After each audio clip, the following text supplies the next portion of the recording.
আসসালামু আলাইকুম রহমতুল্লাহি ওবরকাতুহু। সম্মানিত দর্শক, রাজনীতিতে -2 থিওরি আমরা সেই 2006 সাল থেকে শুনে আসছি। যখন মঈনুদ্দিন ফখরুদ্দিন সরকার হলো, ১/১১ সরকার হলো, তখন রাজনীতিবিদদেরকে ভিলেন বানিয়ে দেশের প্রধানতম দুটো রাজনৈতিক দলকে রিফর্ম করার জন্য এই দুটো রাজনৈতিক দলের যে পরিবার প্রথা রয়েছে বা পরিবারতন্ত্র রয়েছে, শেখ পরিবার, জিয়া পরিবার, এই শেখ পরিবার এবং জিয়া পরিবার, এই দুটো পরিবারকে রাজনীতি থেকে মাইনাস করার জন্য ২০০৬ সনের মঈনুদ্দিন ফখরুদ্দিন সাহেবের পরিচালিত ১/১১ সরকার যে মাস্টার প্ল্যান গ্রহণ করেছিল, এবং সেই মাস্টার প্ল্যানের পেছনে আমেরিকা ছিল, এবং সেই মাস্টার প্ল্যানের পেছনে ভারতও ছিল। প্রায় ১ বছর ধরে তাণ্ডব চলেছিল। বেগম জিয়া, শেখ হাসিনা উভয়কে গ্রেপ্তার করা হলো। তাদের পরিবার পরিজন, আপনজন, শুভানুধ্যায়ী সবাইকে, যাদেরকে পারল গ্রেপ্তার করলো, আর বাকিদেরকে রীতিমতো দৌড়ের উপর রাখলো। রাষ্ট্রীয় কতগুলো সংস্থা, যেমন দুর্নীতি দমন কমিশন, জাতীয় রাজস্ব বোর্ড ছাড়াও তারা একটা যৌথ সেল তৈরি করলো, এবং সেই সেলের মাধ্যমে ব্যবসায়ী, আমলা, কামলা এদের মধ্যে শীর্ষ দুর্নীতিবাজদের একটা তালিকা তৈরি করলো এবং পত্রিকায় ছাপিয়ে দিল। ফলে সারা বাংলাদেশের মধ্যে যে একটা ভয়াবহ অবস্থা তৈরি হলো, এর ফলে মাত্র ৬-৭ মাসের মধ্যে পুরো অর্থনৈতিক ব্যবস্থা ধসে পড়ল। ওই সময়টাতে যারা বড় বড় ব্যবসায়িক গ্রুপ ছিল, সেটা বসুন্ধরা হোক বা অন্য যারা হোক, প্রায় সবাইকে দুর্নীতির তালিকার মধ্যে ফেলে দেশ ছাড়া করা হলো, অনেকে গ্রেপ্তার করা হলো। আর কিছুদিন পরে যারা দুর্নীতি দমন করবেন, তারা নিজেরাই দুর্নীতির মধ্যে এমনভাবে জড়িয়ে পড়লেন যে অনেকে হাজার হাজার কোটি, ২০০৬ সালে কিন্তু হাজার কোটি টাকা চারটিখানি ব্যাপার নয়, তো সেই হাজার হাজার কোটি টাকা তারা মালিক হয়ে গেল। গ্রামাঞ্চলে সেনাবাহিনীর একজন ক্যাপ্টেন দেখা গেল যে একটা গ্রাম্য বাজার ভাঙতে গিয়ে সেখানে কোটি কোটি টাকার লেনদেনে জড়িয়ে পড়ল। একেবারে ছোট একটা গ্রাম্য বাজার, যেমন ধরুন ডিস্ট্রিক্ট বোর্ড থেকে সে একটা কাগজ নিয়েছে, চান্দিনা ভিটি, অথবা কিছুই নেই, এরকম একটা বাজার যেখানে ৪-৫০০ দোকান ঘর স্থাপন করে স্থানীয়ভাবে তারা বাজার করছে, আর উপজেলা পরিষদ প্রতি বছর সেই বাজারের ডাক দিয়ে ৩ লাখ, ৪ লাখ, ৫ লাখ টাকা রেভিনিউ কালেকশন করছে। এটাই চলে আসছিল। এখন এই বাজারগুলো, ঘরগুলো ভাঙা শুরু হয়ে গেল। একটা দুটো নয়, সারা বাংলাদেশে লাখ লাখ লাখ লাখ ঘর ভেঙে এইভাবে গ্রাম্য বাজার ধ্বংস করে কি পরিমাণ মারাত্মক লেভেলে যে অর্থনীতিটাকে শেষ করে দেওয়া হয়েছে, ওটা যারা অর্থনীতিবিদ তারাই শুধুমাত্র কাউন্ট করতে পারবেন, আপনি আমি কল্পনাও করতে পারবো না। ফলে পুরো অর্থ ব্যবস্থা ধস নামল। তারপর রাজনীতিবিদদেরকে, সেই মূলধারার যারা রাজনীতিবিদ, তাদেরকে মাইনাস করে দ্বিতীয়, তৃতীয় ক্যাটাগরির বা টায়ার বা সারির নেতাদেরকে সামনে এনে বিএনপি এবং আওয়ামী লীগ পুনর্গঠনের চেষ্টা করা হলো, এবং সেটা ব্যর্থ হলো।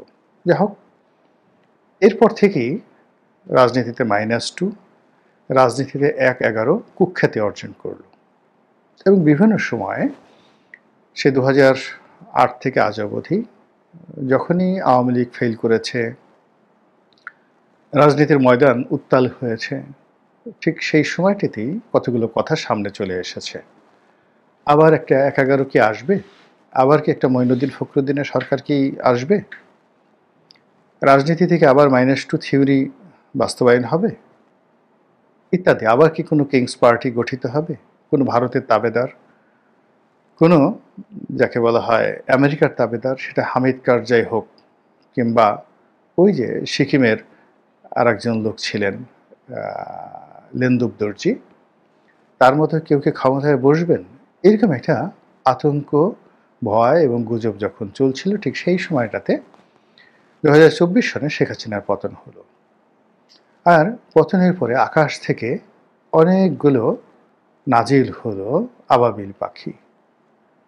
আর সেই আবাবিল পাখির মাথার উপরে নাজিল হলেন অবতার রূপে, দেবতা রূপে ডক্টর মোহাম্মদ ইউনূস এবং তার পারিষদবর্গ। কিন্তু গত 14 মাস ধরে তাদের যে কর্মকাণ্ড, সেই কর্মকাণ্ডের মধ্যে দৃশ্যত 1/11 সরকারের যে চরিত্র, ঠিক সেই চরিত্র ফুটে উঠছে। দ্বিতীয়ত 1/11 সরকারের যে সফলতাগুলো ছিল তার একটা সফলতা এই সময়টিতে নেই। 1/11 সরকারের টপ টু লো, মানে মিস্টার মঈনুদ্দিন এবং মিস্টার ফখরুদ্দিন, এই দুজন দুর্নীতি করেছেন, কোনো রাষ্ট্রীয় সুযোগ সুবিধা নিয়েছেন, কোনো ব্যাংক লোন মাফ করিয়েছেন, কাউকে ব্যাংক লোন দিয়েছেন, এই বদনাম আমরা এখন পর্যন্ত পাইনি। এমনকি সে যে কুখ্যাত ব্রিগেডিয়ার বারী, তিনি দুর্নীতি করেছেন এরকম প্রমাণ এখনো কেউ বলতে পারবেন না। তিনি এখন আমেরিকাতে উবার চালান বা পিজা হাটের ডেলিভারি ম্যান রূপে তিনি তার পেট চালান। কাজেই এই সময়টিতে যে সকল সামরিক কর্মকর্তাদেরকে ধরা হচ্ছে, বেসামরিক কর্মকর্তা ধরা হচ্ছে, যে সকল উপদেষ্টাদের কথাবার্তা, আকার আকৃতি, চেহারা স্রোত, এগুলো দেখতে পাচ্ছি, সেই তুলনায় 1/11 যে সততা, এটি ছিল কিংবদন্তির তুল্য। তো সেই জিনিসগুলো এখন নেই, মানে ওই সততা নেই। তারা মানুষের মনে একটা ভয় ধরাতে পেরেছিল রাষ্ট্রের প্রতি, প্রশাসনের প্রতি। মানুষের যে সহজাত ভয়, শ্রদ্ধা, সেটা একেবারে তুঙ্গে তারা পৌঁছে দিয়েছিল। এটা এখন শূন্যতে নেমে এসেছে, এখন কোনো ভয় নেই। ওই সময়টিতে মব ছিল না, এখন মব তৈরি করা হয়েছে। ওই সময়টাতে বিচার ব্যবস্থা সম্পর্কে মানুষের মানে এতটা ছিল যে একজন হাইকোর্টের বিচারপতি তিনি একদিনই কয়েক হাজার জামিন দিয়েছিলেন। কই মঈনুদ্দিন ফখরুদ্দিন সাহেব তো তাকে তুলে নিয়ে যায়নি, তার বিরুদ্ধে কেউ মব তৈরি করেনি। কিন্তু ওইরকম জাস্টিস থাকা সত্ত্বেও কেবলমাত্র অর্থনৈতিক অব্যবস্থাপনা, অপরিকল্পনা এবং রাজনীতির মধ্যে অপরাজনীতি ঢুকানোর যে প্রচেষ্টার কারণে 1/11 ব্যর্থ হয়েছিল। তো গত 14 মাসে কি হলো, আগের 1/11 সময়টিতে যে সকল সফলতা ছিল তার একটাও নেই। আর আগের সরকার যে ব্যর্থতাগুলো দেখিয়েছে, সেই ব্যর্থতাগুলো তারা দৃশ্যত ডাইরেক্টলি ওইভাবে করছে না, কিন্তু তলে তলে, পেছনে পেছনে এমন জিনিসগুলো তারা করছেন যার ফলে গত 1/11-তে যে ক্ষয়ক্ষতি হয়েছিল রাজনীতির, অর্থনীতির, তার চেয়ে অনেক অনেক বেশি ক্ষয়ক্ষতি হচ্ছে।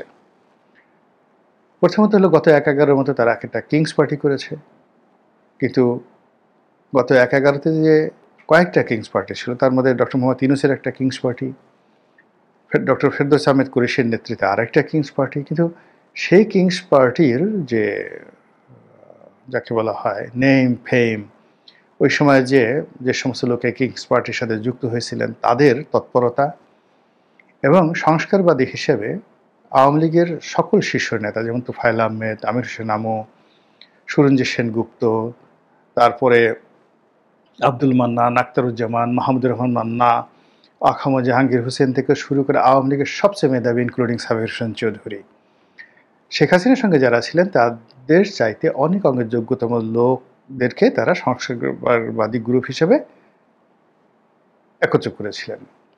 বিএনপির মধ্যে সংস্কারবাদী গ্রুপ হিসেবে সেখানে আব্দুল মান্নান ভূঁইয়া জেনারেল সেক্রেটারি, তার নেতৃত্বে সাইফুর রহমান, আব্দুর রহমান, মানে সাইফুর রহমানের সাথে আরও অনেক, সেই মেজর জেনারেল জেডাই খান, তারপরে লেফটেন্যান্ট জেনারেল মাহবুবুর রহমান সাবেক মন্ত্রী, এই মেজর হাফিজ, আরও অনেককে, মানে বিএনপির সবচেয়ে যাকে বলা হয় চৌকুশ যারা নেতা ছিলেন তাদের সবাইকে একত্র করা হলো, এবং অনেকে জেলখানায় যাদেরকে নেওয়া হয়েছিল তারাও কার্যত যখন সফল হতো তখন এসে সেখানে যোগদান করলো। কিন্তু তারপরেও সেই 1/11 সংস্কারবাদী গ্রুপ সফল হয়নি। থার্ডলি হলো আজ যেভাবে জামাত ডক্টর মোহাম্মদ ইউনূসের সঙ্গে একেবারে বুকে বুক মিলিয়ে কাজ করে যাচ্ছে, ঠিক 1/11 সময়েও তারা ঠিক এরকম সুখে শান্তিতে ছিল। এবং জাতীয় পার্টি এখন যেভাবে দুরবস্থায় ছিল, একাগারের সময় জাতীয় পার্টি খুব রমরমা অবস্থা ছিল। তাই বোঝার চেষ্টা করুন, জাতীয় পার্টি রমরমা অবস্থায়, জামাত একাগারের একেবারে জানি দোস্ত, আর বিএনপি এবং আওয়ামী লীগের সবচেয়ে শীর্ষ নেতারা প্রকাশ্যে বুক খুলে রাজনীতি করার সুযোগ লাভ করেছিল।